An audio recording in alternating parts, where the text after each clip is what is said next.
It was a gray morning, the kind where even the sun seemed to mourn in silence. Rows of white marble gravestones lined the cemetery like a quiet army standing guard over stories of loss. In section 45, grave 1832, the grass was still fresh. The tiny American flag fluttered softly beside the headstone, damp with morning dew. Kneeling beside it was a woman in uniform, Sergeant Emily Carter. Her bronze star glinted faintly in the light, but her eyes had lost their shine. Her hand rested on the engraved name, Captain David Carter, beloved husband and soldier, forever in our hearts. She didn't hear the soft footsteps behind her until a small hand reached out and touched her shoulder. "Are you okay, ma'am?" Emily turned slowly, blinking through her tears. A little girl, maybe 6 or 7, stood beside her holding a bunch of dandelions. Behind her, a tall man with a calm face and tired eyes gave a gentle smile. "I'm sorry," he said softly, his voice careful, respectful. "She likes giving flowers to people who look sad. We can go if you prefer." Emily shook her head and offered a faint smile. "No, she's sweet. Thank you." The man nodded and bent down to place his own small bouquet a few rows down, at a grave that read, Sophia Miller, beloved wife and mother, 1989 to 2020. He kissed his fingers and pressed them to the stone before rising again. "She was my wife," he said as he came back. "I'm Liam.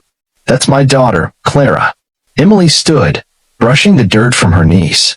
"Emily Carter. My husband's buried here." They stood in silence for a moment, the kind of silence that didn't need to be broken with words. Liam saw something in Emily's eyes, something he knew too well. The pain of losing someone you promised forever to. "You want to walk?" he asked, not pressing, just offering. To her own surprise, she nodded. They walked along the edge of the cemetery, Clara skipping ahead chasing butterflies.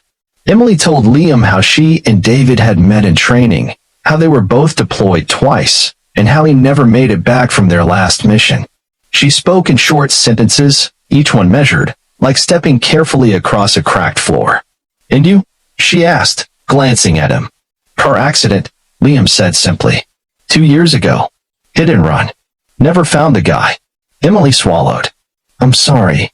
He shrugged, 1,000 emotions behind the motion. "You learned to breathe again." Somehow. That walk became a weekly ritual.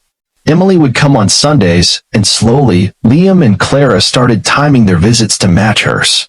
They never talked about it. It just happened, like old friends falling into a rhythm. One Sunday turned into 3. Then a month.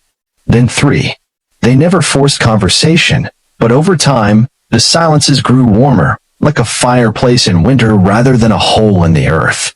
Clara became the thread between them, asking Emily if she knew how to braid like her daddy did, or if she ever shot bad guys. Sometimes, her innocent questions would make them laugh. Sometimes cry. Always heal. Emily started noticing how Liam always carried 2 snacks. One for Clara. One for her. How he opened car doors, not out of habit but care.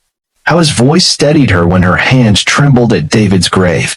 She wasn't ready for anything new. Her heart was still a battlefield, but something about Liam's quiet presence started anchoring her. One evening, Clara ran ahead while Emily and Liam walked behind. The girl turned, her pigtails bouncing. "Daddy, is Emily gonna be my new mommy?" Both adults froze.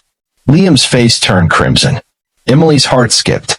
"Clara," he said softly, "Emily's our friend. And friends are special too." The girl shrugged and skipped away again, unbothered. But the question lingered like fog between them. That night, Emily sat on her porch for hours, clutching David's last letter. He'd written, "If I don't make it back, don't let this be the end of your smile. Love is big enough to find you again. Even if I can't." She cried until she couldn't anymore. And somewhere in the sobs, her heart whispered a truth she wasn't ready to say out loud. She didn't feel so alone anymore. Fall swept in like a slow-burning fire. Leaves turned amber and red, falling gently around the cemetery grounds. Emily found herself looking forward to Sundays, to Liam's quiet humor, to Clara's giggles. She even caught herself humming while cleaning her house, a sound she hadn't made in over a year. But one Sunday, they didn't show. Emily waited by David's grave for an hour. She even walked around the grounds, thinking maybe they were running late. But no Liam. No Clara. The next Sunday, nothing again. Then a third week passed. Her heart sank deeper than she expected. What if something had happened? What if she had imagined it all? Maybe it was just a phase for them, passing time with the sad soldier lady. On Tuesday morning, a knock came at her door. She opened it to find Clara holding a paper heart with glitter and scribbles. "We missed you.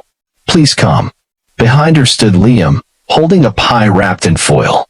"We didn't want to crowd you," he said. "Didn't want you to feel obligated." Emily couldn't hold back. "You think I came because I had to? You think I spent those Sundays with you because I was just being polite?" His eyes softened. "No. But grief, it's tricky. I didn't want to mess up whatever healing you found." She stepped aside. "Come in."